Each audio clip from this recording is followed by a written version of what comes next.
আসসালামু আলাইকুম। কৃষি নিউজ অনলাইনের পক্ষ থেকে সবাইকে আন্তরিক শুভেচ্ছা ও অভিনন্দন জানিয়ে আজকের প্রতিবেদন শুরু করছি। আমি মোহাম্মদ জয়নুল আবেদিন সবুজ। প্রিয় বন্ধুরা, আজকের প্রতিবেদনের মূল বিষয় হলো ছাগল কেন খুঁড়িয়ে খুঁড়িয়ে হাঁটে এবং এর প্রতিকার কি।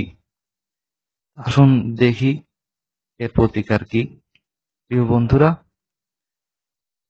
ভিডিওটি না টেনে পুরো ভিডিওটি দেখার অনুরোধ রইল, কারণ আপনারা যদি পুরো ভিডিওটি না দেখেন তাহলে আসলে এর ঘটনাটা বুঝতে পারবেন না। প্রিয় বন্ধুরা, দেখতে পাচ্ছেন একটা বাচ্চা ছাগল খুঁড়িয়ে খুঁড়িয়ে হাঁটতেছে এবং একটা পা সন্নি করে রাখতেছে। তা আসলে এটা ব্যথা বা কোনো ধরনের আঘাতজনিত কারণেই এরকম হয়েছে। তা আসলে দেখতে পাচ্ছেন, এটা কিন্তু আমরা অনেকভাবে দেখেছি, এটাতে খুঁড়ে কোনো সমস্যা হয়নি, পা একটু ফুলে গেছে ব্যথার কারণে। তা আসলে এই সমস্যাটা দেখতে পাচ্ছেন PK5। এই PK5টা কিন্তু অনেক কার্যকরী একটা ওষুধ। এই ওষুধটা স্কেপ কোম্পানির। তো এটা PK5 100।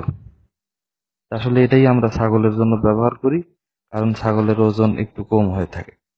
তো যাই হোক, ছাগলকে এই ওষুধটা দিনে 2 বার, সকালে এবং সন্ধ্যায় আপনারা খাওয়াবেন। ইনশাল্লাহ আপনার ছাগল ভালো হয়ে যাবে।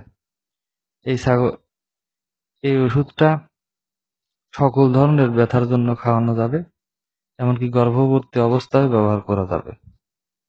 গরু, ছাগল, হাঁস, মুরগি, বিভিন্ন ধরনের পশু পাখি সবাইকে এই ওষুধটা খাওয়ানো যাবে।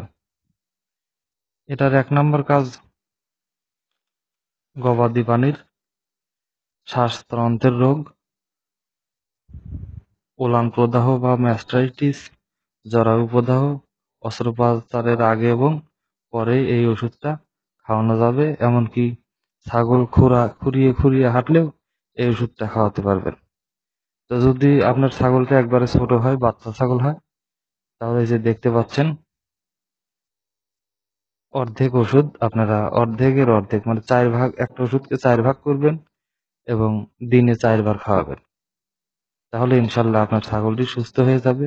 এবং ছাগলের ওজন যদি বেশি হয়, যেমন 40 থেকে 50 কেজি অথবা 50-এর চেয়ে বেশিও হতে পারে, তাহলে আপনারা অর্ধেক ওষুধই খাওয়াতে পারেন এবং বড় ছাগলকে দিনে 2 বার খাওয়াবেন।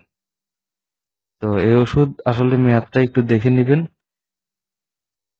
এবং আপনার আশেপাশে কোনো ডক্টর থাকলে তার পরামর্শ অনুযায়ী আপনারা এই ওষুধটি সেবন করাবেন।